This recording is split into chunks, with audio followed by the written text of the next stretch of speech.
1 Bitcoin or 1 kg of gold? 1 Bitcoin or 1 kg of gold?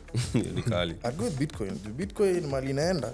So it's encompassing took. That's why I started trading. Hapa tao. I did MLMs. Unajua hizi vitu za kuingiza watu, una recruit watu unawaambia tafuta mtu mwingine. Because inaitwa ni global. Hizo vitu yeah. So all these information the way it's out there nowadays, ICT, SMC wasn't a common thing.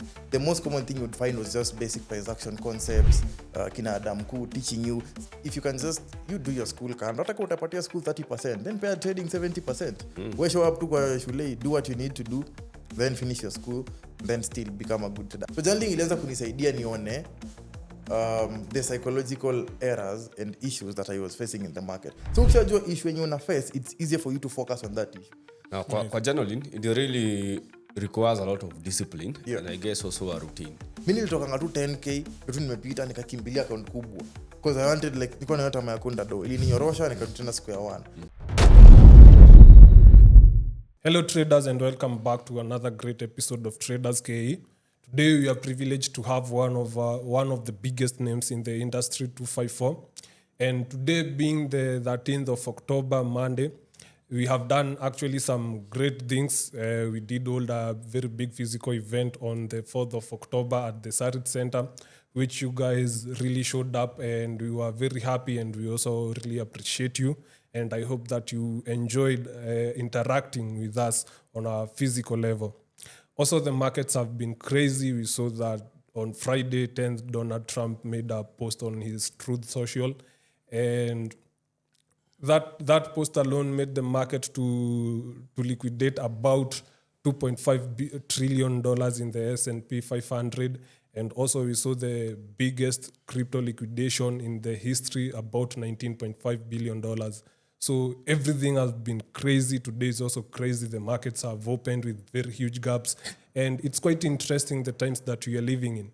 But before maybe we get to all that and maybe we'll get a segment for all that, I'm going to let Nick, my other host, to say hi to you.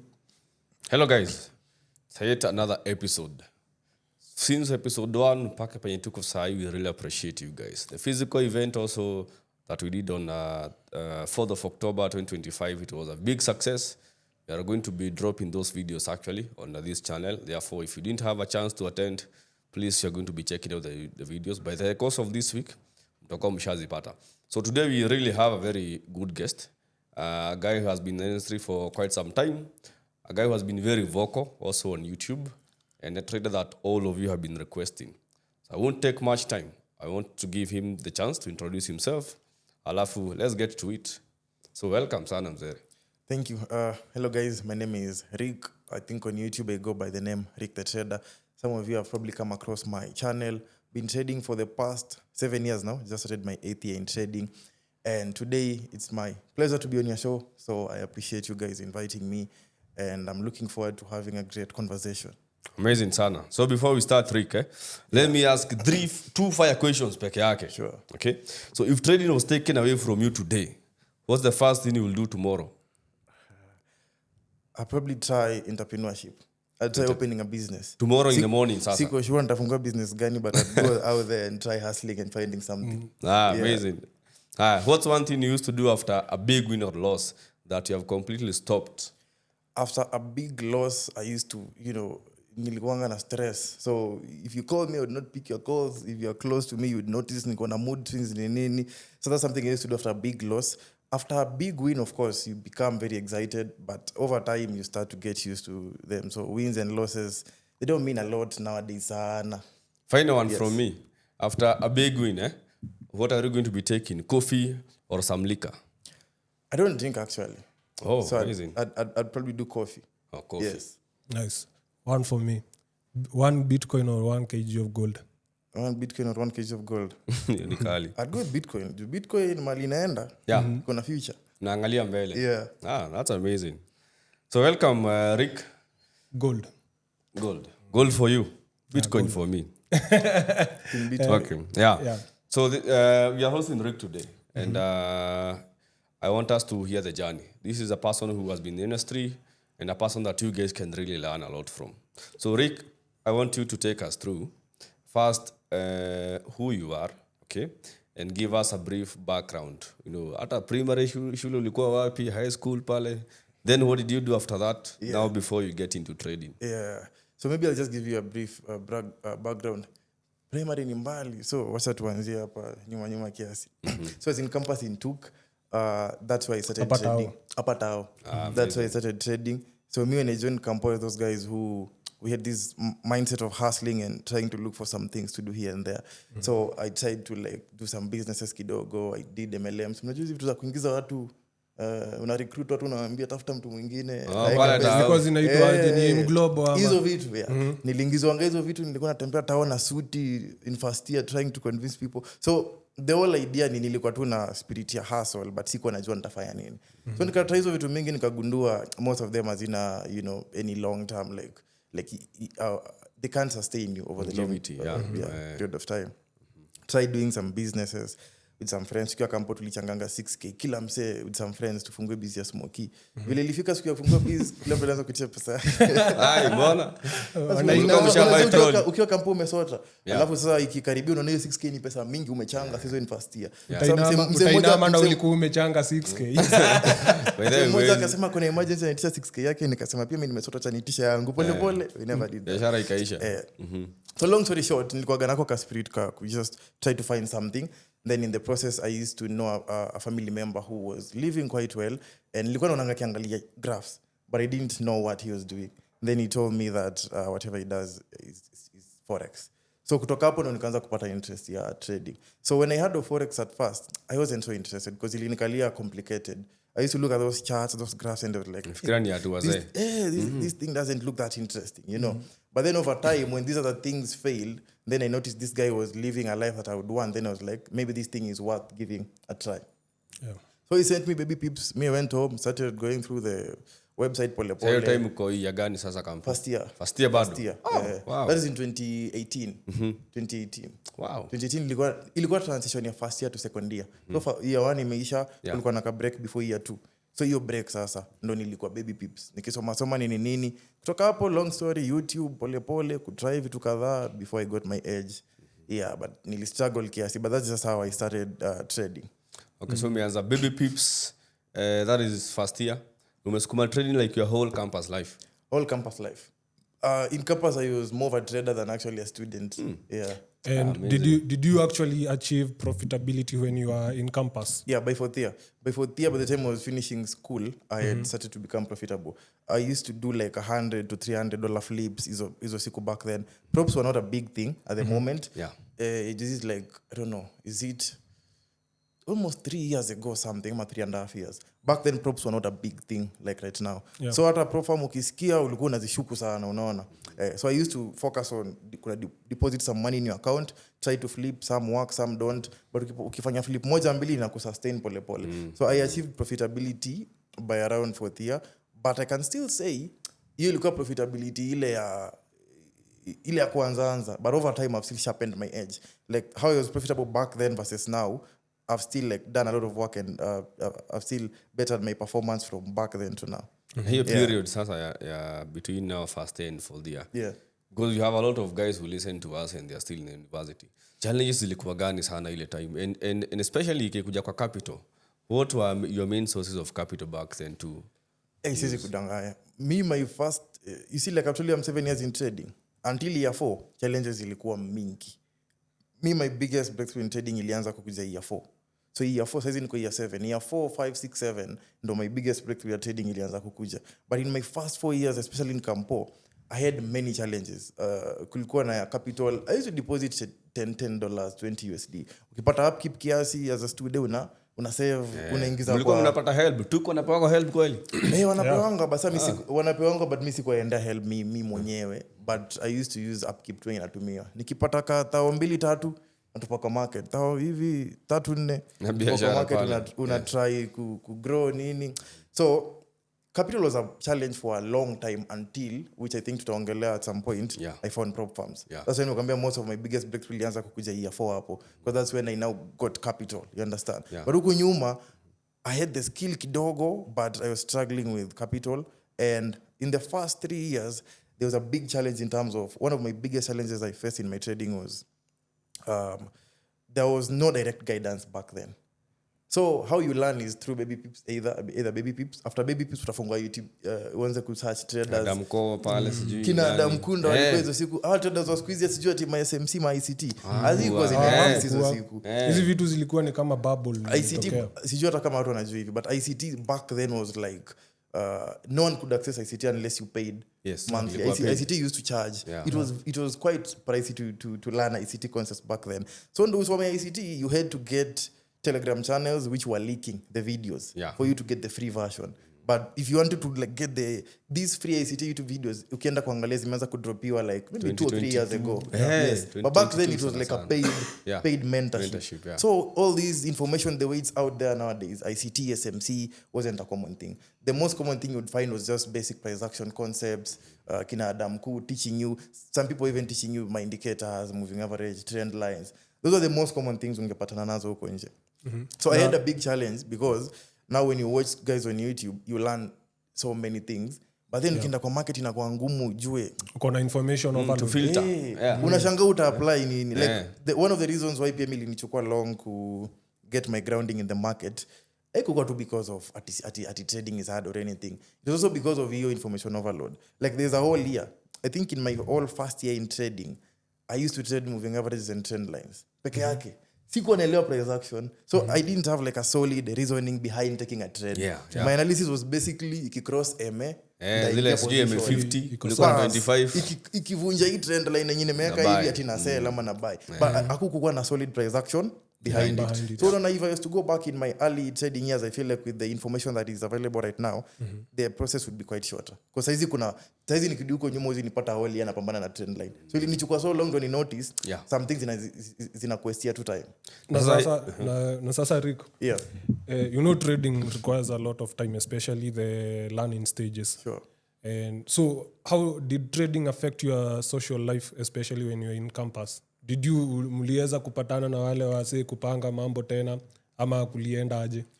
Yeah, trading affected my social life. I think anyone mwenye anataka kuwa profitable in trading, especially I can say back then, but I think even right now it still applies. Very few people understand the niche. Unaona? So ukianza kuambiwa say niko kwa hii kitu inaitwa forex, watu wanakuangalia ni kama wewe ujielewi. Hizo anasema unatoa suruali bwana. Hizo wanasema si mtu sijui nini.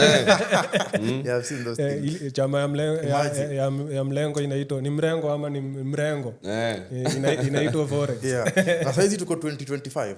So imagine 2018, 2019. Hakukuwa na trading, hakukuwa na TikTok ati mnaona traders wanafanya nini, hizi kelele zote hazikukua. So people didn't have info about trading. Even the first regulated brokers in Kenya, you guys know, wamekuja tu juzi. Hata hizo siku hakukuwa na brokers wako regulated Kenya, unaona. So we had CMA, but I think ilikuwa so slow kufanya vitu kama hizi.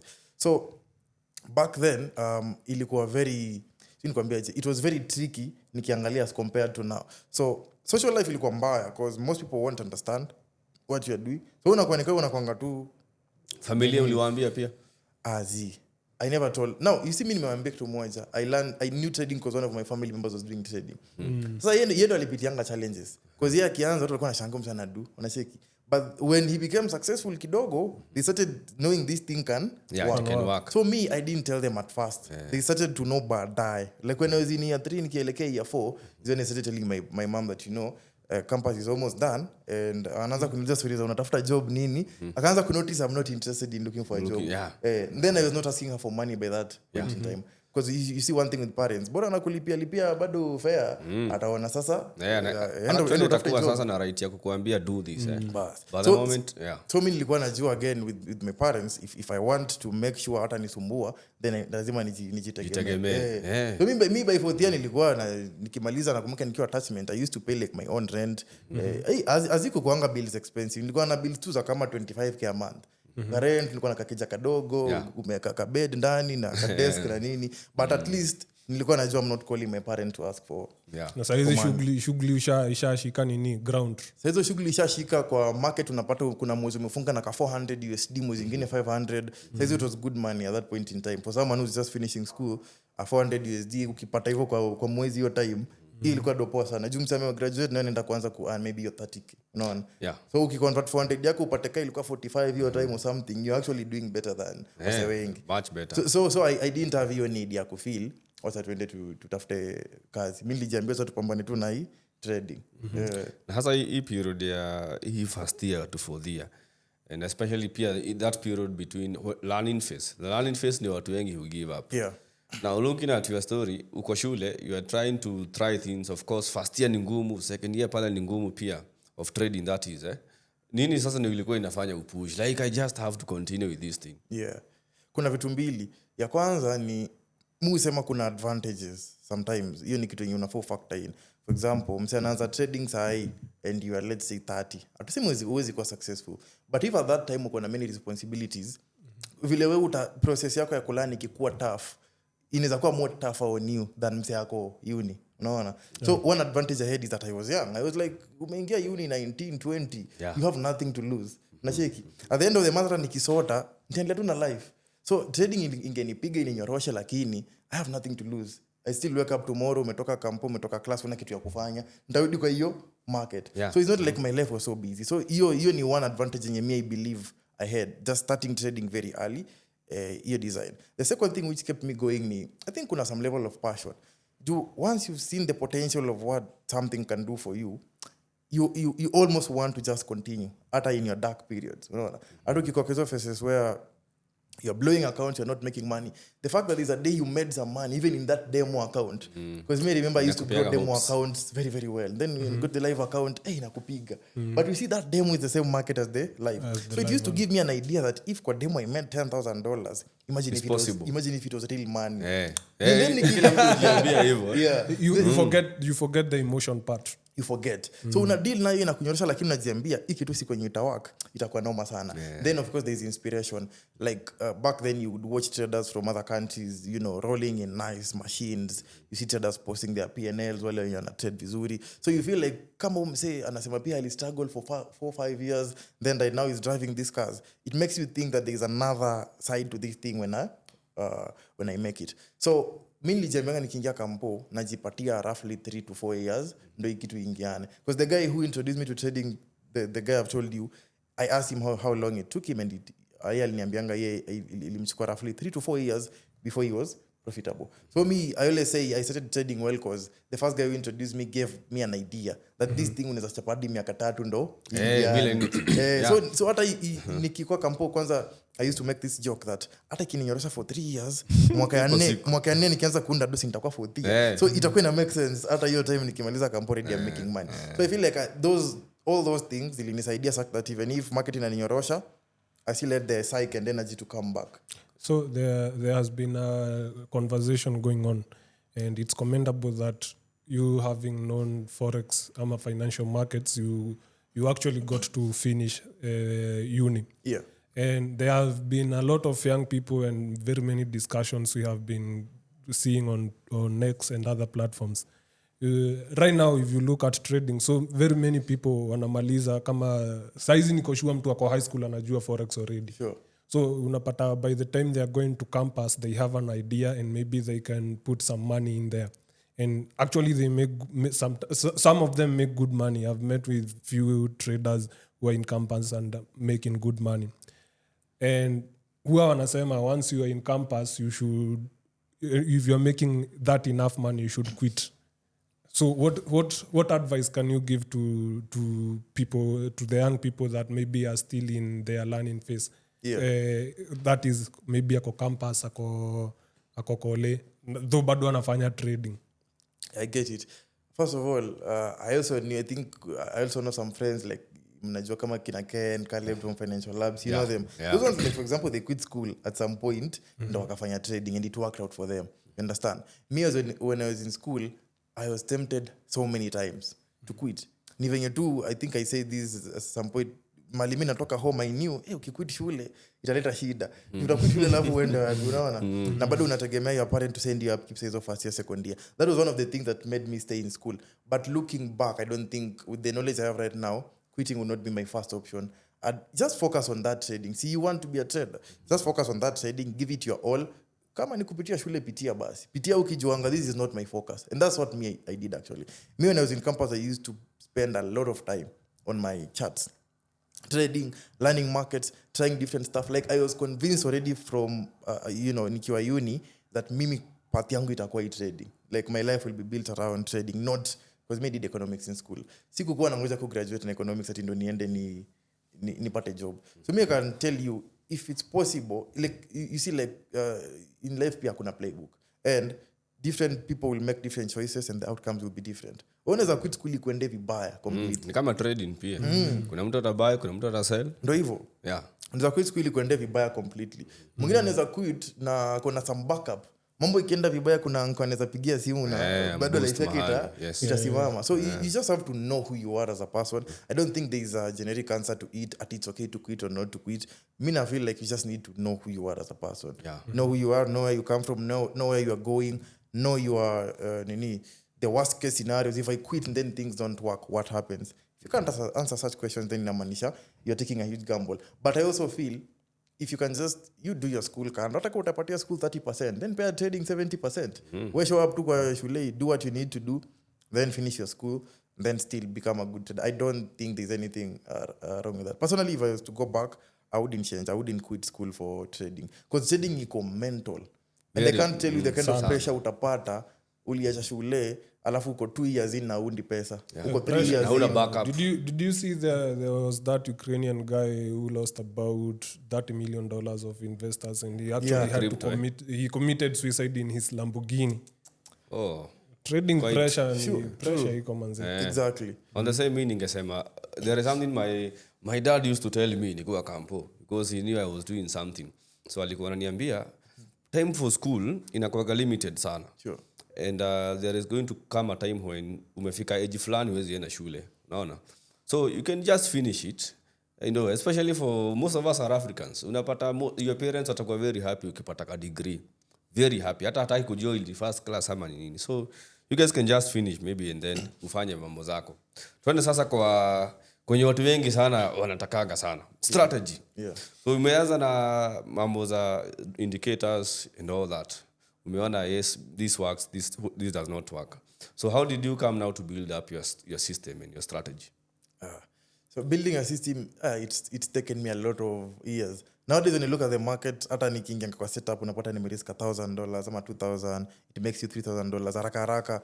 Like I always say that is years of hard work. Kwa sababu it took me a lot of time to build my system because for me I did a lot of trial and error. I watched Musema kama kuna YouTube ali exist hizo siku zangu, my 4 years of learning, I don't think kuna YouTube sikuwaiona. Na wako wengi sana kama siku hizi by the way. Si kama siku hizi everyone anafunza. Unajua kama unaonanga ICT, mtu anajifunza ICT, anakuja tena anakuzia course nyingine ya ICT. So unacheki siku hizi unapata watu kila mtu anafunza kitu yake, una get. But hizo siku watu walikuwa wanafunza wasi hata tu online, hawako wengi sana. So I watched different YouTubers and I learned price action in general. I watched ICT as well. I've watched SMC. I learned Wyckoff. Mimi nilijifunza trading kama yote yenye naweza pata huko nje. Alafu in the process I tried almost everything. I tried indicators ka zote. I tried trend lines peke yake. I tried combining indicators and price action. I tried using just supply and demand. I've tried using ICT. I've tried so many things. So in the process unaanza kufilter. Ule trade cup and handle. She trade hizo. Na ngambia fulani tulikuwa tunachora kwa chart. Cup and handle. I don't think we trade. Liona ingine at SG camel drinking water. Bana. Kuna ingine niliona solar strategy. Solar hivi. Kuna ingine pia niliona jamaa anavuta chart hivi. Chora katuni fulani hapo. Fishing rod. Watu wako fani sana huko nje. So in the process it was easy for me kufilter juu unaanza kuona ICT nimejaribu lakini mimi inanisumbua. Lakini nikiangalia supply and demand naona ni kama naelewa venye market inasonga, inanisaidia kupata entries. Nikiangalia support and resistance naona nikistudy market fulani ina work more. So I studied easy concepts zote nilianza ku narrow down to the concept that I understand more. Then the next thing kitu moja ilinisaidia ku build system ni vile nilianza kuelewa backtesting. Me in my early trading years sikuwa naelewa backtesting ni nini. Me just go to the market, I try something. Cut trend lines. Nilizi trade for one year ndo nikagundua hizi vitu hazifanyi kazi. Do you know right now with the information I have, ningekaa chini for 1 week. Ni backtest hizo trend lines mali ningeweka. Ningekuwa nishajua within 1 week hizi vitu nikiapply haziwork. But hizo siku anajua backtesting ni nini. So unaenda kwa market tu forward test on a daily basis, una waste time. Inakuchukua 6 months una notice hiki tu sioni mali nani peleka. But I got to a point I started backtesting a lot the concepts that I know, then nikaanza kutest different markets. I've tested almost every market yenye koko nje pole tu. Unataka kutrade market, ukiona ina make sense unai run backtest yake. Una run backtest yake, unataka kuoptimize, unataka kuchange stop loss, unataka kuchange TP, unataka kuangalia kama ningetrade siku ya news ingebehave aje, kama ningetrade bila news ingebehave aje, kama ningeingilia kwa M15 versus M5, how are they behaving. So I did so many tests. Then in the process nikaanza kudiscover number one, what is working more in certain markets. At the moment I trade mostly JPY markets. Mimi na trading UJ mara mingi, USD JPY, CAD JPY. Some members in my community wana trading GBP JPY. Kwa JPY markets ndo nilipatanga edge yangu vizuri sana. But before JPYs I used to bado nilikuwa na trading my Euro NZ with a different strategy. But long story short, through a lot of backtesting and trying different markets, it was easy for me to narrow down nione what concept is working in what market more. What time frame is better for entry and why? Mbona naingilia pa, mbona siingilia hapo. So mimi nilifika place ni build a mechanical system. And musema, if you are struggling with profitability, you might want to learn how to build a mechanical system. Mechanical system is a system which repeats itself every day, every time.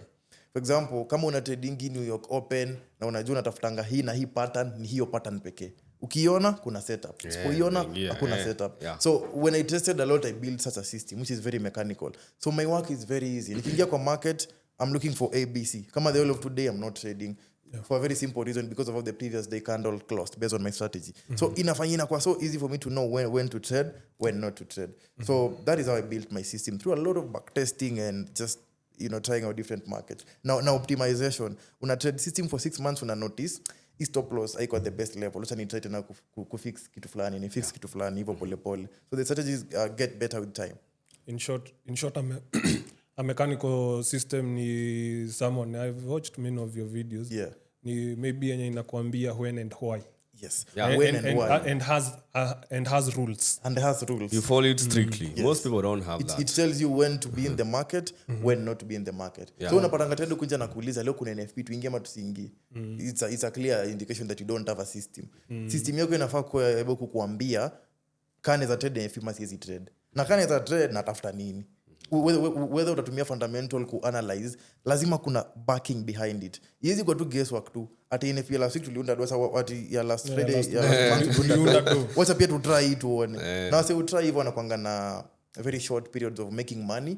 Then wanabaki kwa the same cycles. They'll try the same thing next month inakata. The other month inakata. Alafu anashangaa mbona market inampiga. So just having a system will save you a lot of time. You'll stop asking questions of where should I enter, when should I exit. System yako ndo inakuambia. And the system must be data proven. So you've tested it for some years and you've seen this thing can work over time. Yeah. So hii system that you actually made ndo nataka nielewe mahali ilifika sasa. Ikakupatia pesa mingi sasa, hii ukaona hii pesa ukienda kutoa ukiwa peke yako utapigwa ngeta ukachukua ukahaya bonsa. Yeah. You said that in one of your interviews. Riga alichukua bonsa bana kuendea pesa. Walai. Lakini saa hizi ni bonsa hawezi chukua. Ilikuwa la pia. I said when I was in Campo, I did my first it was like about $300 to around $1,500 when I was in Campo. Back then that was a lot of money for me. That's a lot of money. $1,500 USD when I was in like around 40. So nilisemanga nilichukua my friends nikawachukua kama bouncer twende nao, because I wanted to buy like a nice laptop. Nilikuwa natumia machine fulani ukiwasha bana unangoja inazunguka alafu inatoa sauti kama ndege. Unaenda unatembea kwanza ndio unakaa uanze kuangalia market. So I was so happy when I made that account flip, because ilinisaidianga nika withdraw like over 100,000. That was my first huge money niliaiundanga na trading nikiwa Campo. So yeah, nilisemanga I took some of my friends wende nao ni buy lapi. So hao walikuwa mabouncer wangu ndo mambo isiende mrama unajua. Wewe town mchezo ya town. Alafu pia lapi unanunua noko kama street fulani huko unaweza nunua kutoka hauna machine. Sasa after hapa kwa kubuild system sasa, most people will think that after you have built a system, now you are going to be making money a lot. Yeah. So what challenges did you now face after? Now I have a system. Did you start making now money after you have built the system? So number one, just to make some clarification, building a system si kitu utakaa mahali ati we build alafu kutoka next week tutaanza kuunda do. Building a system is a work in progress. Si kitu unaundanga na siku moja. Ati hii wiki ni wiki ya kuunda system. Wacha tuunde system kutoka Monday tunaanza kuunda do. Si ifanyiki hivyo. Kuunda system ni ati unaanza kupata ideas hapo unataka kutrade, una narrow down, una eliminate sitaki kutrade hivi, hii market imenishinda. Kama mimi si trading gold, naonanga wengi kuja hapa na trade gold. Mimi si trading gold juu nikienda huko inanisumbua, unaona? Naunda do napoteza. Na niko na market fulani hapa kama UJ consistent. Unaona? Vizuri sana. Kama last week nimepita challenge nyingine 100k na trades 2 za USD JPY peke yake. Unaona? Juu ni market nimemaster. Na naelewa that buy. We don't say. Do you believe by the in specialization, like specializing in just certain pairs? Specialize? Yes, I believe in specializing in certain pairs. And actually that's me how I trade. I believe that this is what I always say. One strategy cannot work in all markets just like that. Wewe strategy yako kama unaamini wewe ni mnoma sana, una trading nini saizi? USD, GBP, USD, USD, CHF. Una trading acha nikupe market. Una trading card CHF. No. Endo jaribu kuitrade na strategy yako. Sio strategy yako ni no, endo uweke kwa card CHF. A random market you've never traded. Uko na knowledge but utagundua itakunyorosha. But your card CHF around 2022 nilikuwa na trading. Acha nikwambie kuna vitu zingine mzee ukienda kutrade unaweza kufa moyo vibaya sana. Especially CHF pairs. Haisongi. Alafu ile time itasonga. Inasonga tu siku moja unasikia maybe Swiss Bank wamecut rates. Ai bana unapata kitu imeshuka na kama 500 pips. Na ijaku ikisonga for like 1 month. Inasonga huko. Alafu inarudi consolidation. So may believe that you should specialize in pairs and pia mimi husema hivi. Hii ni opinion yangu tu, kila mtu anaweza view differently. Mimi husema hivi, before you decide to trade gold, I'll only trade a market that I've proven I have an edge. For example, if I test 10 markets, na hizo market zote nipate edge kwa Euro USD, nitatrade Euro USD. Hata kama napenda gold aje, sina edge huko. Like napenda venye ina move but nikitest sipati kitu inanionyesha na naweza unda do consistently. Na saki kubahatisha niende do this week, next week na blow kwa ukirecord journal you're just losing trades. So me believe you should specialize, you should study different markets and find what is working for you. Hiyo ni one thing that I believe. And back to kumaliza kujibu about challenges za kubuild system. After you build a system, because it's a work in progress, one of the challenges utagundua ni, it's one thing to have a working system, it's another thing for you to be able to execute. You've ever asked yourself why someone can join your mentorship or someone can watch a profitable trader online, they see how they trade exactly, but why can't you do the same thing? You understand? Mbona kila mtu akona YouTube anafunzanga wase 90% win rate strategy? Na mbona bado 90% of traders wana lose? Because even if I show you how I trade everything from scratch, that is a system I can give you. But it's another question of, do you have the discipline to execute the system? Sasa hiyo discipline ndio unaanza kujidevelop kwa market pole pole. Kama system yangu kama leo inasema si trade, naweza pea mtu mwingine system yangu lakini leo juu ya kierere yeye feel like anataka hawezi kaa hivyo, ataenda all in, lazima aingie jaribu. So one of the challenge you will face is that you might build the system which is effective, but you as the trader you are unable to implement and execute effectively. So unakuwa stressed. Na mimi sema that is one of the darkest place you can be in trading, where your data shows you should be profitable, lakini kwa ground I reflect kwa unajua kuna ni heri uko na lose ukijua system yangu haiendi do, lakini ile unajua my system should be profitable, lakini mimi kwa ground siundi pesa. Sasa ni nini nyingine sasa una try to solve that point? Inakuwa now a personal issue, probably psychology, discipline, vitu kama hizo. Talking now sasa kwa psychology, what are some of the biggest challenges? Unajua kila mtu kuna zile challenges za psychology zenye ukianza kama mimi bana nilikuwa na overtrade. What are like some of the biggest challenges that you faced in terms of psychology? And now take us through your psychology journey. How did you start mastering yourself? So in my early trading days, psychology was one of the things which caught me, by surprise. I think when you start trading, you hear people saying, "Oh, psychology is a huge thing," but you don't understand what it means. In fact, nilikuwa nashanganga, how does buying and selling have anything to do with psychology? Psychology. I used to think watu wanasema hizi vitu labda tu wako na mambo zao, nikuzia watu woga. But then in the process, unaingia unagundua unafanya revenge trading, you're overtrading, you're taking trades when you shouldn't be taking. Kuna news una trade emotionally. So psychology ilinipiga for a number of years. But how I started handling it for me was basically by journaling. And for me, psychology kubwa ilinisumbua sana was closing trades early. I didn't have the nerves to just sit through and hold my setup.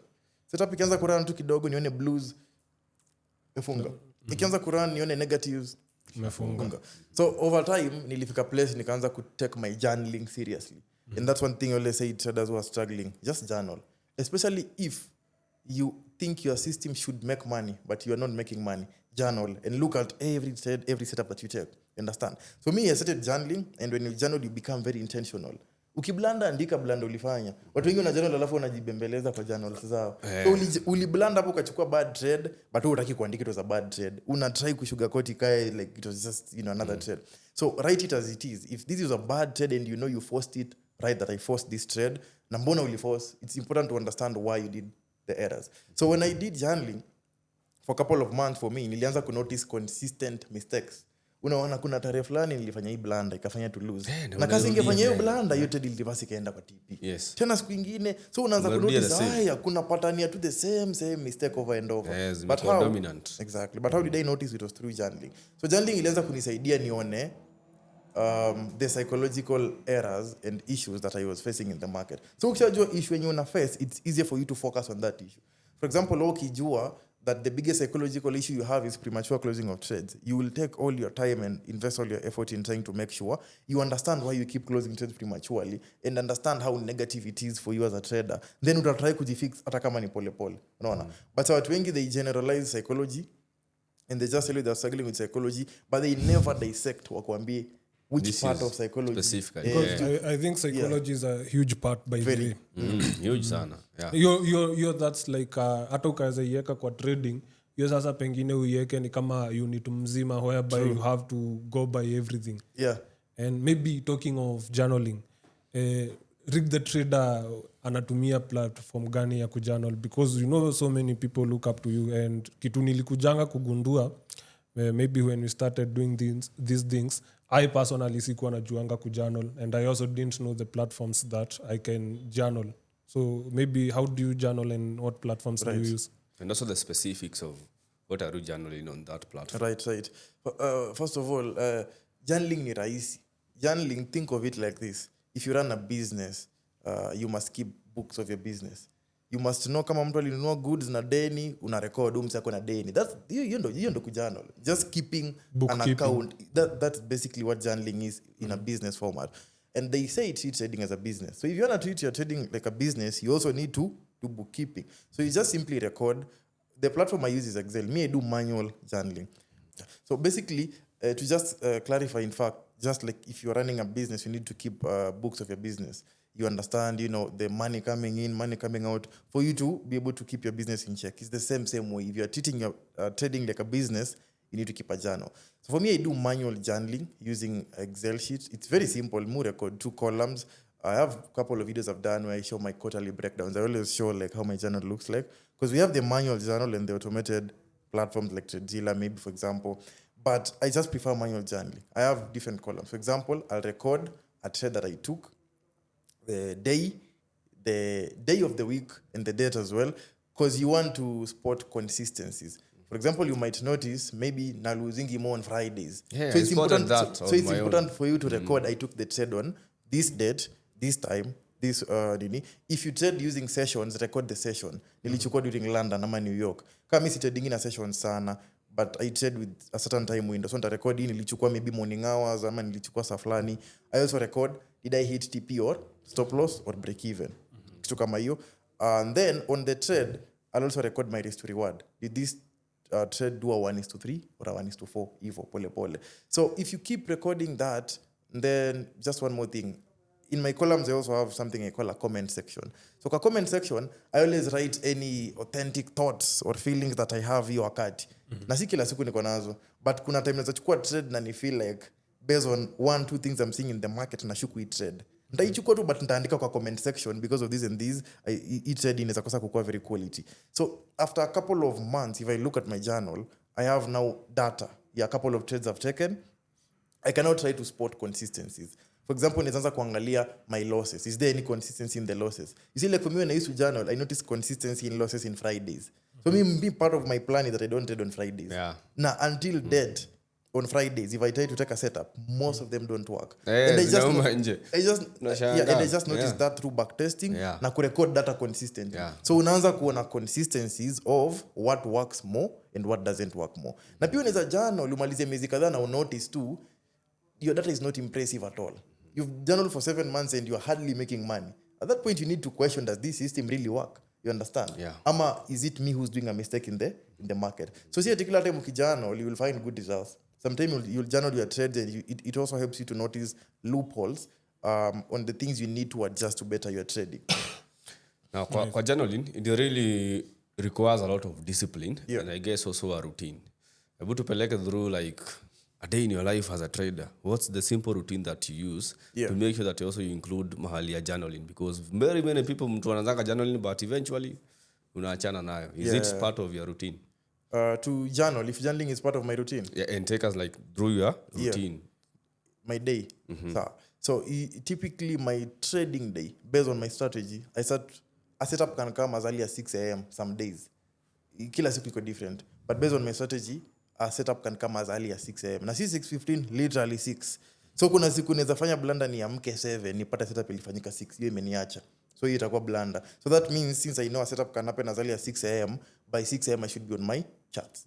Or at least 15 minutes to 6 a.m. Don't nianze to anticipate if there'll be a setup. Yeah. There are days you'll wake up early, there is not trade. But there are days you'll wake up and upate your setup. So I wake up at least by 5:30 or 5:45.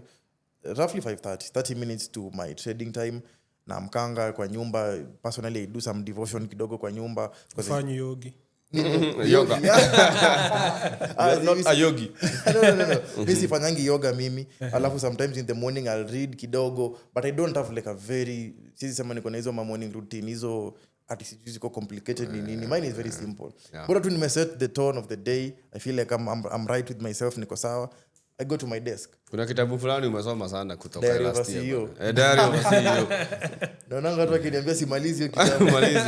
Chapters ni mingi lakini ukiangalia kitabu ni no. So maybe I just go to my desk. I try to look at my markets, nione what I'm anticipating. I won't lie to you. With my system, I trade very few times in a month. Kuna wiki zinaishanga na we didn't find a setup. Kuna wiki zinaisha we'll find 2 trades. So if I go to the market and there is a setup, a potential setup, I'd start to anticipate it because I don't like missing trades. Based on how I trade, napatanga trades kiasi sana. Hakuna kitu mbaya kama ngoje trade yako for 2 weeks ama 1 week. Alafu ikuja na ati ilikuhata. Ulikuwa ati maybe umelala bado ama uko distracted. So if I know I'm anticipating a trade today, I have like 2 monitors. Na kama nafanya kazi kwa hii monitor, the other monitor must be displaying the charts. Trading view. Ndo nishinde nikifuatilia market until ifanye whatever I wanted to do because I look for some retracements before I take some trades. I always wait for market to come to some key levels. So na try kungoja nione kama market itakuja kwa level nataka, inipatie some patterns. Manual executions ama una set limits? I don't set limits mostly. I'd say 70% of my executions are manual.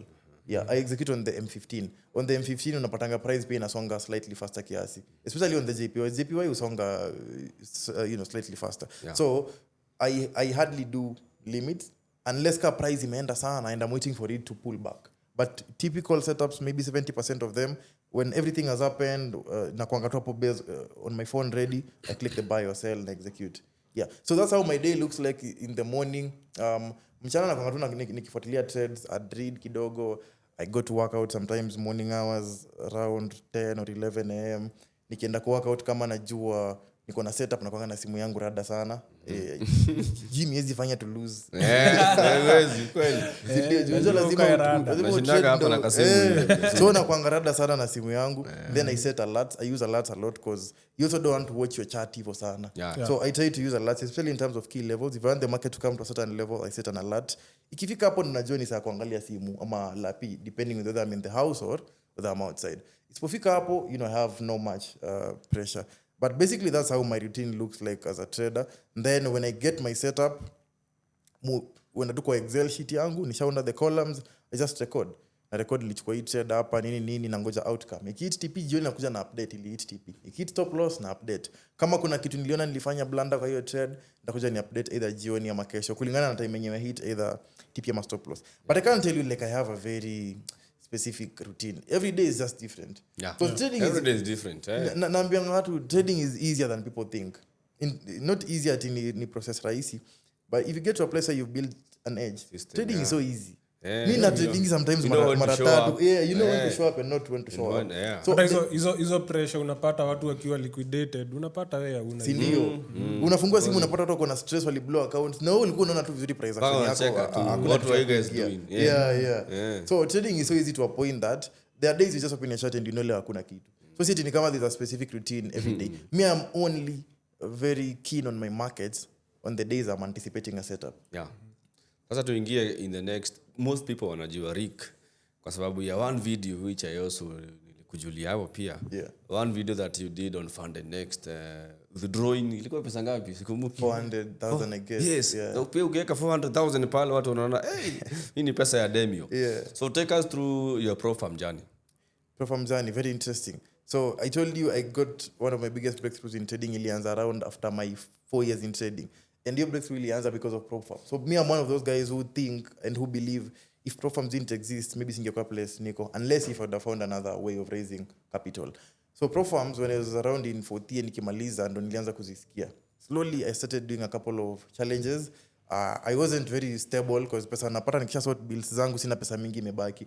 So I wasn't very stable financially. So I tried to save by a 10k account. Back then rules were difficult. Kulikuwa na 30 days.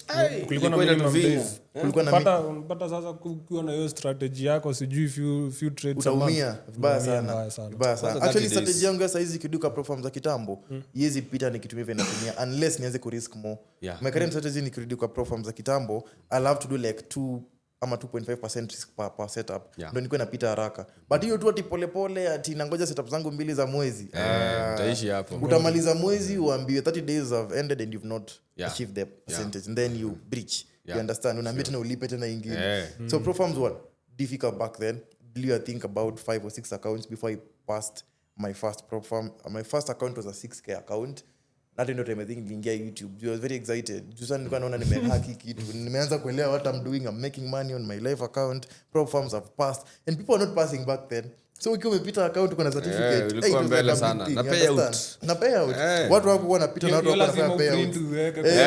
Umeprint zako. Mimi nimeziprint kwa nyumba pale. My first certificates niliprint ilikuwa kama art piece in my bedroom. Nimeweka art pieces za certificates hapo. Nakukumbusha hiyo. Kijana akona kadhaa. Unaziweka zote unaziweka. Nimepanga line mahali. So vile nikapita my first account, from then nikaanza kuelewa that if this is a small account and I've made this money, some $300-400, then ask myself, what if I have like a 10k account? What if I have a 20, 50k? Nikaanza kufikiria sa long term. One mistake I did is I tried to jump from the 6k account to big account. After 6k nilienda kwa 10k. After 10k there's a time I made some payout nikajiambia tunaenda 200k. Na sasa hizo I also done that mistake. Yeah, sasa hizo I've not even passed like many accounts. Ndio nimepita tu za kwanza. So my psychology wasn't prepared for the 200k accounts, you understand? So when I went for those big accounts, psychology ilinipiga. Nikafeel tena ni kama nimerudi square one. Ni kama tena sielewi hata nilipita hizi challenge zingine. So I was very confused because now I was trying to pass because $200,000 is a lot of money. Hata kama ni Profam, you just do your math. Hata kama ni Profam, if you do unajua umeipurchase around almost $1,000, roughly $1,000, you understand? So that's one mistake that I did. Na mimi waambia watu, if you are starting, you don't have to start with the big account. Start with the small one, get some momentum, then you can jump to the big account. Mimi nilitokanga tu 10k, ndio nimepita nikakimbilia account kubwa because I wanted like niko na yote my account do. Ili ninyorosha nikarudi tena square one. So then I told myself I want to go for another big account. So I went back nikaanza kubaingi 25k's. I took a couple of 50k accounts and then nikaanza kuzipita sasa pole pole. So nilipitanga account za 50k kadhaa nikaanza kufanya payouts consistently ndo nikaingia sasa kama YouTube. I think was it last year, it's when I used to show me trading my Funded Next accounts. Nilionyesha payouts mingi. Niko na a couple of videos of withdrawals ama 300,000, 400, 300. Nimefanya mingi sana kwa YouTube live just to show guys that by the way these things can work if you have the skill and you know what you're doing. But Profams have been a big game changer for me because I feel like you leverage on a provide inakusaidia kuunda do. But also as you trade them, be smart about it. Usi trade Profam as if hiyo ni pesa yako, you understand? Ni leverage tu umepewa, hata si pesa. Ni leverage tu umepewa utrade. Now ukifanya payout, maybe invest in your personal account or something or in something else. but a mistake you can do in trading is go into prop firms, make a lot of money, and then you think itakwanga hivyo kila mwezi. Yeah. And actually, prop firms have been kind of a sketchy business. True. And with MFF, we have said about MFF in these episodes for long. I'm sure even the crew knows what MFF is. So recently, about a week ago, they won their case against the CTFC. Yeah. And they are maybe potentially planning a comeback. And with everything that happened, they were denied payouts, the accounts that were purchased. In short, all the activities stopped. So as they are making a comeback, maybe towards such a prop firm, and what can you advise on maybe them? Because, they were a big prop firm. Yeah, Sindio. Sure. I think they were second at the time to FTMO. And this question pia ina nini that's on MFF what you can advise on maybe, but swali hapa hivi main ni ukitaka kuchukua prop firms, what are the things that you should look for? Sure. Yeah. So about MFF, this is what I'll say. They had their own issues, and by the time they went down, they were probably the second largest company next to FTMO, I think, at that point in time. You understand? But the truth is, a lot has changed. From the time they went down, I don't know, is it 2 years right now or something? Yeah. A lot has changed in the prop firm space. So it's a question of whether they'll be able to adapt with the modern prop space. I remember MFF used to have like terrible slippages, for example. So if you come back right now and we have many companies which are on the top and they have set these standards, if they'll be able to match up, maybe they'll be able to get some market share back. I also think sometimes when you spoil your reputation, it's a lot of work to make people to trust you again. You understand? Yeah. So, wakirudi tu hivi, personally, I don't think I'd jump back to them, because we have many other companies right now which have been stable for years, which are doing hundreds of millions of dollars in payouts on a yearly basis. So why should I rush to your company? I feel like they will still have a lot of work to prove themselves. Yeah. So maybe wajiprove kwanza for 1 year tuone kama wana make sense, ndio naweza fikiria. But in terms of other prop firms, if you want to take a prop firm, I always say, number one, you need to understand the rules of the companies. So there's a website like Prop Firm Match, for example, which ukienda tu huko itakuonyesha prop firms zote zenye ziko huko. Then you can try to look for companies which have existed for maybe at least 3-4 years kuendelea. You don't want a company which has started, this year. It's not bad, but I'm just saying, if you're going to be putting your money there, you want something with track record. You understand? So for me, I'd go for a company which has existed 3 years plus, better. Because there are very few companies which have done is 10 years. Ni kidogo sana, but mingi ni 3-4 years. Yeah. Then you want a company which does consistent payouts, of course. And a very important part is to understand the rules. For example, me trade with different companies, come up and next, for example, different firms. And always see guys in the comments, who will tell you, I took a challenge with this company, and as a swing trader, I struggled. But that's the point. You didn't understand that company is not the best for swing traders. There are other companies which have accounts even for swing traders. You understand? Yeah, so if you're a swing trader, that other company will suit you better than the one me I'm using. Yeah. So me, I always say, even if I'm advocating for a certain company, I always say a disclaimer at the end of every video. You still need to do your due diligence. And most importantly, go with a firm that suits your trading style. So you just don't take a prop firm. Apart from all these things, the company is nice, it can pay out. Look at your trading style. Kama wewe ni scalper, na unachukuanga 20 per day. Kuna prop firm itakwambia hiyo ni hyperactivity. Yeah. Itakwambia you are opening too many trades. Itakusumbua. So enda uangalie enye iko sawa nayo. Of course, kwa hizo top companies. Enda uangalie company iko sawa nayo enye na suit your style, whether you're a day trader, swing trader, scalper, then go for that. Na pia angalia rules zenye zinakufavor. Kwa hivyo wasikimbilie discounts peke yake. Hizo discounts itakucost vibaya sana. Hizo discounts zenye unakimbilia. You'll get the discount, you'll take the account for 3 months, utapita hiyo challenge. Utapita uingie kwa funding ugundue kabla utoe withdrawal, hapa kuna consistency rule. Lazima utetena miezi zingine sijui ngapi ndio utoe profit. Na hizo miezi zote psychologically itaku affect. Hata utafika hizo amount of payout. Na uta lose. So you'd rather go for a company which even doesn't have a discount but has a nice track record than rushing for discounts. Yeah. Yeah, amazing sana. Pro firms are really, really big challenge to many people. Yeah. But I think they should be regulated more. I think to protect the customers. So unapata maybe there's a certain prop firm I won't mention. They are denying someone, my friend, a payout live, and it is not. but they did pay him eventually after walipita account, alibuy account, akapita in a week. Yes. Na wakaban for no reason. Yeah. They reviewed, they gave him back the account from phase 1 bado, akapita within 1 week and he made about 1,300. It took about 3 weeks for them to pay him. Yeah. And after hapo wakambania account for no reason. So another thing with pro firms which I've come to make peace with, and everyone just must make peace with this. You need to diversify when it comes to pro firms. If you want to go all in on one company, you're putting all your eggs in one basket. Yeah. The reality is, even the best firms sometimes have issues. Hata hiyo company unadhani iko na track record, kuna mtu mwenye amefanya video ya YouTube kusema yeye akulipwa na hiyo company. The same company that you are saying has been here for 10 years. Go and search on YouTube that company hapo andike review. Utapata kuna mtu amesema review that he or she wasn't paid, and according to them they feel they're justified that they were, walichezwa. So what I've come to notice, each firm might just have their issues at some point. So another secret is just to diversify. Like have accounts in maybe 3-4 top firms first. Mimi ambia watu anzeni na the top firms kwanza. Kuna hizi zinakuja huko mingi hizo. Unapewa discounts kila asubuhi. Hizo utakujia baadaye. Hizo utakujia baadaye. Anza na hizo company solid. Kama company imetrade nazo kutoka last year. Niko na accounts zangu zote. I've never had an issue. I get all payouts.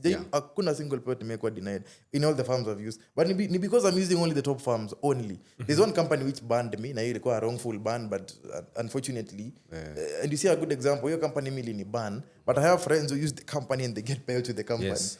So mimi naweza kuja kuniambia don't recommend this firm, but there are those who will tell you me I get my money. You understand? So the secret is what? Just diversify.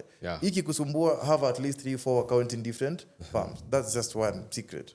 Now comparing the pro firms and also the brokerage accounts, a lot of people, especially our audience, I usually get these questions. Now, Nick, I have $200. Do I trade this money on my broker account, or do I go and buy a pro firm? Mtu kama huyo, what will you tell them? Because there's a majority actually. So let's just understand this. Whether you trade on a live account or a pro firm account, it's a question of skill. Do you have the skill first? Uende kwa pro firm na una skill, utapigwa na market. Uende kwa live na huna skill, utapigwa na market. The market ni the same. So wewe badala ulize niende huko ama huku, just get skill kwanza. Now let's assume you have the skill and you're asking the question. It's very simple. Mimi naangalianga hivi, prop firms will give you that leverage to get large capital. So you can tell yourself, if I have $200, let me buy a prop firm. Or let me spend $100 to buy a prop firm. Ama ingine give yourself a target. Si unasema uko profitable. Jiambie, I'll trade my $200 to $300. Si you are profitable, you claim you are profitable. Trade $200 to $300 or $200 to $400. So utabaki na $200 yako, alafu utoe profit na utumie kufanya nini? Buy prop. Sure. Very simple. Na hiyo swali tusha nini? So vivu. Amazing. So umesikia, wadau, don't just go to buy a pro firm. Kwanza pata the skill now, then you can decide. Cheap is expensive. Wachana discount. Yeah, true. Now getting into your journey in content creation. You have been doing a lot of content.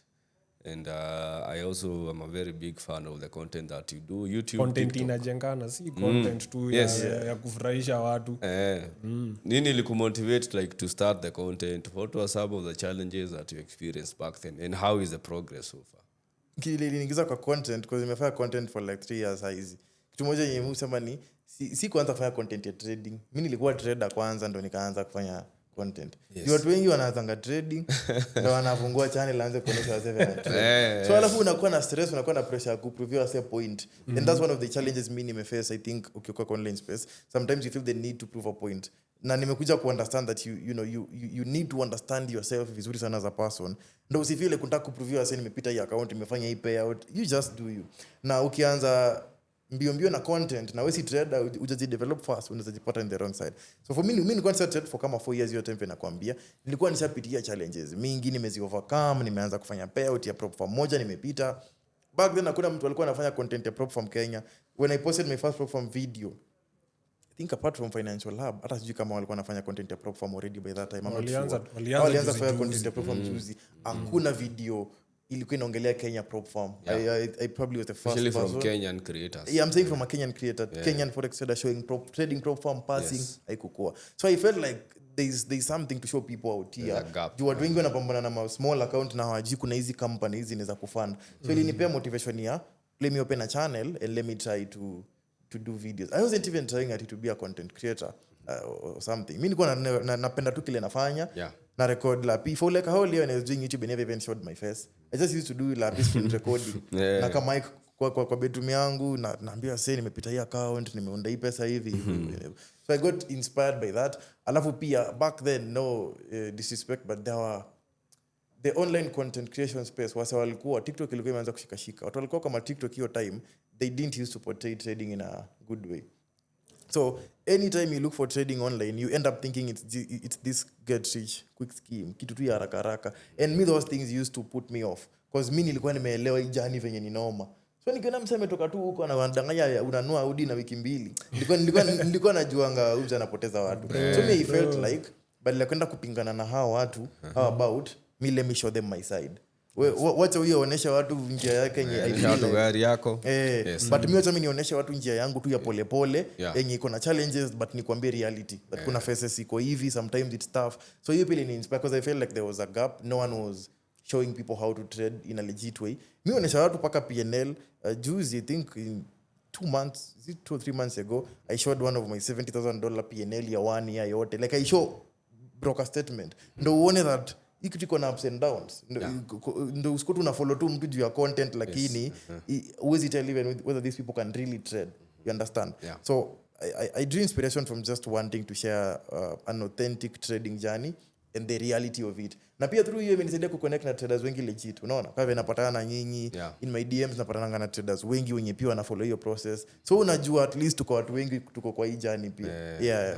Nice. Na saa maybe ni nini unaona hii ni challenge kubwa kwa the trading industry in Kenya? Unajua sasa tumespecialize na hapa Kenya. Sure. Ni nini unaona like ndo mahali kuna shida hivi and maybe what actually can change? I think one of the biggest challenges in the trading industry, it's in Kenya and it's global. It's not even a Kenyan problem. Actually, the Kenyan traders who do that walitoa hiyo tabia kwa traders wa majuu. Unaona? Ni hii influencing hii ya kudanganya watu ukora mingi. Kuna hii bot itakundia pesa next week. You account management, just a lot of ukora stuff which make you think that you can make money faster. And this flashy lifestyle, there's no problem with flashy lifestyle, but it's a problem if you lie to people with the flashy lifestyle so that you can lie to them more and get their money in a false way. Tena waibia unacheki. So hiyo nayo ni kitu iko kwa industry ya Kenya, and unfortunately wasengi wako naive and it's very difficult for them to even tell ati unaibiwa ama uibiwi. They usually come to know uko mbele. I don't think una trader kwa story yake akuambiangi point yenye aliibiwa, unacheki. Even me myself, I bought forex bots. Mimi ndio ulinunua kabot. Kitambo. But hizo siku again hazikuwa popular kasi hizi. Ndio ujue, ndio nakwambia watu hizi tabia liba majuu. Hata bot huko unaweza nunua Kenya hizo siku. Ulikuwa unaingiza Telegram yako ya mtu wa India na kuzia bot 200 Pakistani. Hizo Pakistan. Hazikuwa Kenya tu na unaenda kwa Mkenya ati niuzie bot. Juu TikTok wasn't a thing. Haikuwa big. For me I can say kuna hiyo tu ku-influence in a wrong way, which people are showing the wrong perspective ya trading. Wanaiportray as if it's something so easy. Unaweza ingia leo unde pesa kesho, haihitaji kazi mingi. Bora tu umeingia kwa gold na inasonga utaunda pesa. People don't understand what they're doing out here. Watu hawana system ya kutrade. Hata hawajui system ni nini. Hawajui hata kutest market, hawajui hata kucollect data or build edge. Hata kuna wengine waelewi edge ni nini, you understand? But ni traders. Na kuna story yake tu ya trading atakupigia pia no matter sana. Story inaweza chukua 3 hours kwa kamera. Exactly. Ni kutouch na ulipe. So hii lifestyle ya online yo influence, which wase wengi wametoa sana majuu. When you started trading, you guys can remember this. One country which was good, this was SA. South Africa. Kuna jamaa hilo Lesiba Mudhopi. Lesiba Anafuata kina Jason Noah. Mimi nikianza kutrade Jason Noah alikuwa ametrade miezi sijui 2. Na alikuwa shanunua BMW ya karibu 7. So unashangaa. Alikuwa anazipanga hivi. Alafu kila mali na market course yake. I mean those guys, most of them they built a good life, hatuwezi kataa. But the problem too ni wewe ukitry kufollow kubuild life yao ukidhani wali build na forex, hapo ndio unakosea. So ni very important for you to understand umsaenza kuna life you admire, but make peace with the fact that hakuiunda na forex peke yake. Aliunda na hizo hype zake umsa amefungua broker kama 2. Amefungua broker anafunga. Hizo ni madeposit. Unaona? Ameunda pesa na mabrokers, ameunda pesa na hizi vitu. So unataka kuiba lifestyle, kumimic lifestyle yake but shida ni wewe ufanye vitu zenye anafanya. Wewe huku kwa market unataka kunda pesa yako polepole, but una copy lifestyle ya mtu mwenye anaingizanga $1 million in sales. Hao matenders wa Miami au kina Alex Mamba. Kina Alex wanaingizanga $3-4 million in sales akifanya bootcamp moja. Alafu unataka kuiba lifestyle yake na wewe uko hapo na trade na account yako ya $100,000 from farm. Jaribu kukopi tu mtu juu ya zile vitu wanafanya, unaona. You don't know there is something else when mtu anafanya on the side. Therefore you have to really like do when Rick anasema due diligence. Kila mahali pro farms, mentors and all that. So as we wrap up now with Rick, this episode is quite amazing and I'm hoping that we are going to do even more episodes with Rick. So kuna watu wengi sana sasa wana struggle na consistency. Kuna mtu mwenye ameanza trading juzi ameoshaoshwa and all that. What would you tell them? Maybe some motivation to these people in order wafike mahali, for example penye uko, because so many people of course look up to you. Yeah. So journey ya trading uko tough. First of all, that's very normal. So ukipata kuna time imekupiga 2-3 months na unaona ni kama ueleki tunafanya, hiyo ni normal. Kila mimi nilikuwa nakaa 1-2 years za kupigwa hivyo na sieleki tunafanya, unaona. So hiyo kwanza tu ni normal, hiyo make peace with it. Then number 2, more advice watu try to get a few squeeze with YouTube, there's a lot of free information. Now, free information might not get you so far, but it might still give you like a very proper direction. So try to get maybe 2 to 3 content creators online when you are on a track record your profitability. Me personally, the traders that I look up to wengi, even those ones that are in other countries, wanakuanga traders wenye wanaonyesha their P&Ls. Sio traders wenye wanaonyesha their Lambos, because as I've told you, these guys show you their Lambos and trading ilimundia $10,000 akatoa $1 million mahali pengine. So you can't copy that lifestyle level. So me, I try to look up to traders. I think kuna trader kama Jed Cup, I don't know if you guys know. Amefanya payouts ya over $2 million recently from a trade to not selling anything. So for me, I try to look up to, first of all, people who have a track record of profitability. Yeah. So try getting such people online who show their track record. Then get 2 to 3 of them. Try to watch their channels, understand the concepts they teach and how they trade.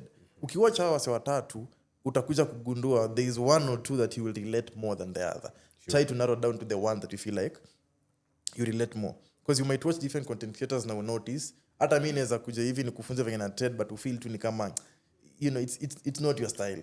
Unaona? So just try to watch different creators, then narrow down to the style that you think suits you the most. Alafu anza kufanyia kazi hapo pole pole. Stick to that one thing. Ukishapata hii style na ielewa more, inanimekia more sense kwa market, watch a strategy hopping. Stop trying 10 different things at a time. Focus on that thing. Try to forward test for a couple of weeks. Most importantly, me, I'm a huge advocate for backtesting. There's a huge argument on whether you can make money without backtesting. I've seen that online. People have their different opinions. I personally think backtesting will save you a lot of time.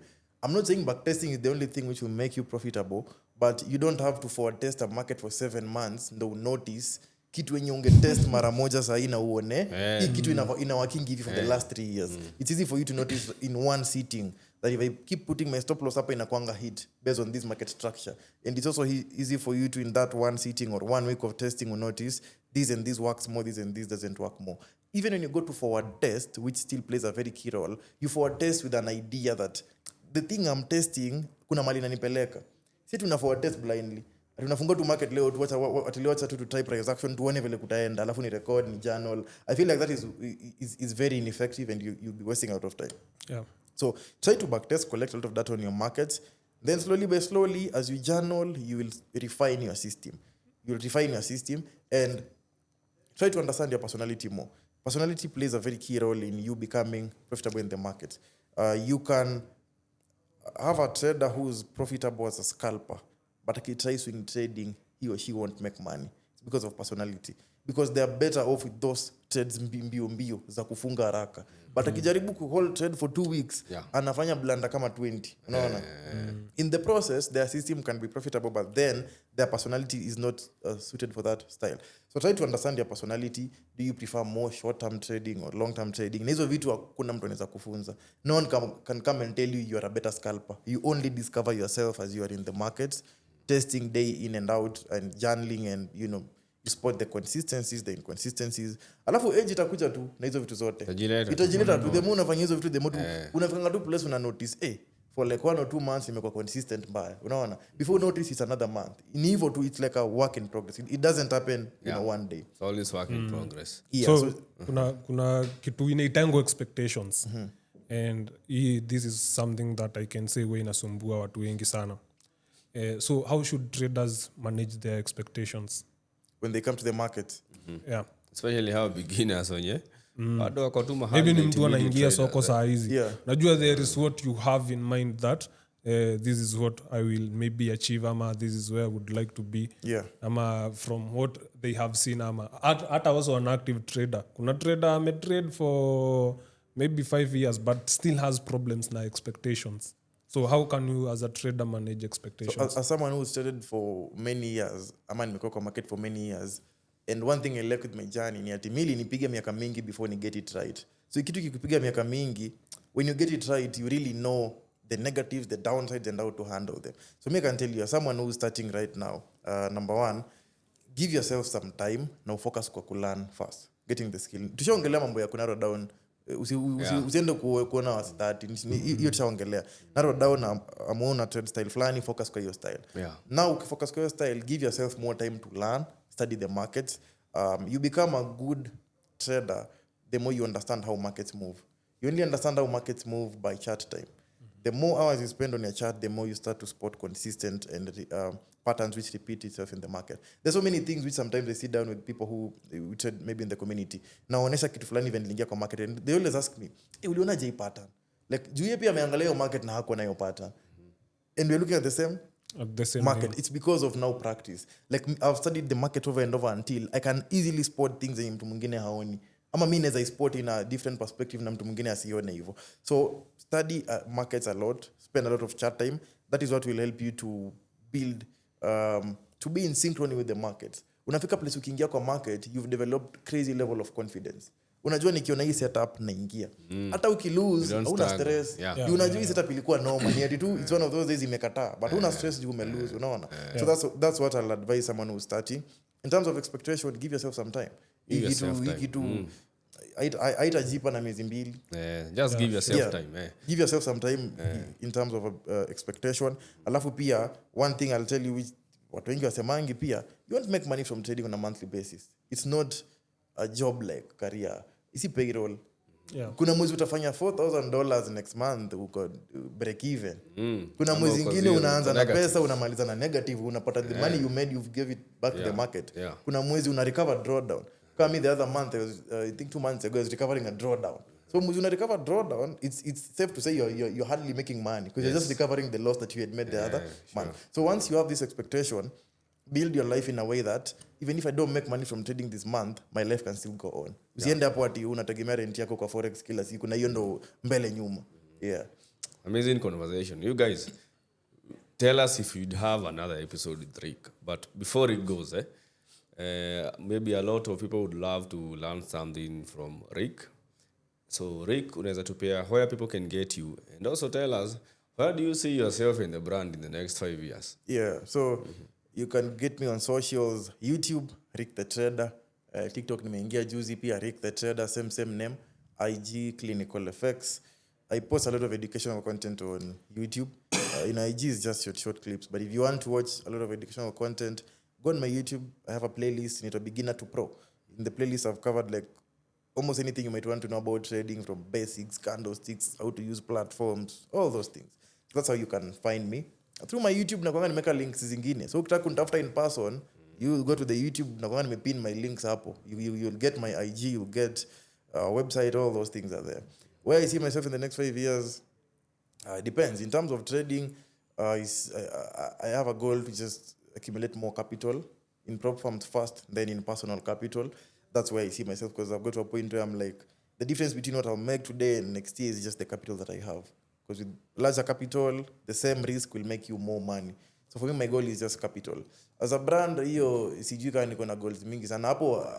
Hapo na shooting tu videos. Unajua mimi I think I've told you siku ingie kitu na plan ya ati kuna direction, ati ni brand tunajenga. Mimi I just love creating videos about trading. Hata kuna siku nizafika nipotee miezi 3-4 mimi niishi tu my life. Bora content iko kwenye mtawatch. So I don't have very specifics for myself as a content creator, but as a trader I know where I want to go, build more capital, sharpen my edge, hivyo tu. It's been a very nice conversation, man. Yeah. And we are surely humbled to actually have you on this platform. Yeah. And I'm sure our audience will enjoy, and they definitely will ask for another one, because there is a lot. Trading is a very vast field, and we can talk a lot about almost anything involved in trading. So we are very grateful for you taking your time actually, Yapa. And we hope to do more collaborations. Unajua, it's also hard to find people in the industry who have like goals. So wengi hapa too, they just want to swindle people and all that. So we are really grateful. Yeah. Same, pia mimi, my pleasure having me, and looking forward to another one hopefully sometime soon. Yeah, Yeah. very soon. So for the audience, Tutashutia Dubai. for the audience, shukran sana. You have watched this video up to the end. We really appreciate you. Make sure to subscribe, share this video, and give us some likes. Asanteni sana.